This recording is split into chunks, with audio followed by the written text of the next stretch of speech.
Telangana speaker ఆ ముగ్గురు ఎమ్మెల్యేలపై ఎలాంటి నిర్ణయం తీసుకుంటారు? సుప్రీంకోర్టు ఆదేశాలతో ఎలాంటి అడుగులు వేయబోతున్నారు? స్పీకర్ ముందున్న కార్యాచరణ ఏంటి? తెలంగాణలో పార్టీ ఫిరాయించిన 10 మంది ఎమ్మెల్యేలలో 7 ఎమ్మెల్యేల అనర్హత పిటిషన్లపై ఇప్పటివరకు నిర్ణయాన్ని ప్రకటించేశారు speaker. Khairatabad MLA Danam Nagender, station Ghanpur MLA Kadiyam Srihari, Jagtial MLA doctor సంజయ్ల అనర్హత పిటిషన్లపై నిర్ణయం ప్రస్తుతం పెండింగ్ లో ఉంది. అనర్హత పిటిషన్లపై బీఆర్ఎస్ ఇప్పటికే సుప్రీంకోర్టుకు వెళ్లింది.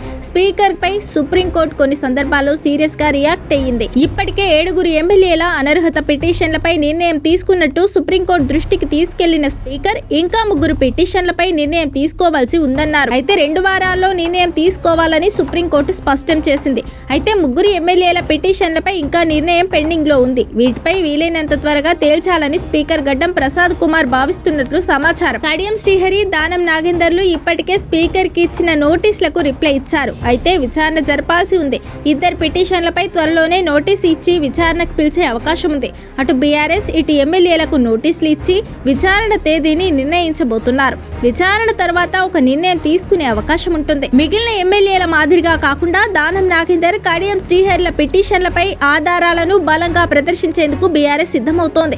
కాంగ్రెస్ బీఫామ్ పై సికింద్రాబాద్ నియోజకవర్గం నుంచి దానం నాగేందర్ పోటీ చేశారు. ఇది దానంకు మిగిలిన ఎమ్మెల్యేల మాదిరిగా బీఆర్ఎస్ లోనే ఉన్నారని చెప్పేందుకు కొంత అవకాశం తక్కువ.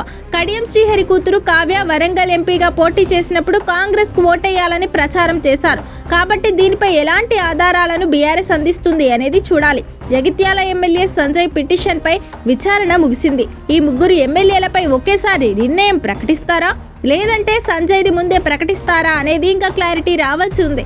మొత్తానికి సుప్రీంకోర్టు కూడా 2 వారాల గడువులోనే తేల్చాలని స్పష్టం చేయడంతో పెండింగ్ లో ఉన్న పిటిషన్ల విచారణలను మొదలుపెట్టే అవకాశం కనబడుతోంది.